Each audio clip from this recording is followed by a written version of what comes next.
আজকাল বালাসিঘাটে আসাই যায় না, কারণ বালাসিঘাটে আসলে মোবাইল চুরি হয়, চোর বাটপার দিয়ে ভরা, বাইক ঠিক মতো রাখা যায় না, বাইক চুরি হয়ে যায়। এই জন্য বালাসিঘাটে আসতেই মন চায় না।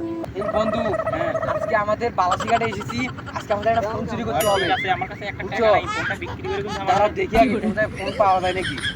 এই ওইটা ওই ছেলেটা ফোন চুরি করে দেখা যাচ্ছে। আচ্ছা চল তাহলে আজকে ওর ফোনটা চুরি করবো আমরা।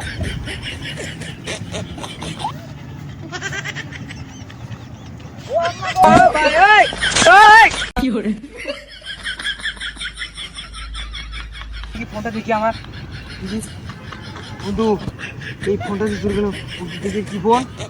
মাই গড, এটা আইফোন 30 প্রো। দাম কত হবে বন্ধু? এটার দাম তো 1,60,000 টাকা। আমাদের তো কপাল খুলে গেছে বন্ধু, হ্যাঁ। আমি শুনলাম যে আইফোন কাগজপত্র থাকলেও না বাই করা যায় বলে। তা ঠিক। ও আব্বা গো, আমার মায়ে বলছিল বালাসিতে ফোন না নিয়ে যাইতে, আমি আমার মায়ের কথা শুনি নাই গো। ও আল্লাহ গো, আমাকে বাসায় আর উঠতে দেবে না। আপনারা যে যেখান থেকেই দেখছেন, গাইবান্ধায় আসবেন, গাইবান্ধায় নতুন নতুন জায়গাগুলোতে ঘুরবেন, আশা করি অনেক ভালো লাগবে।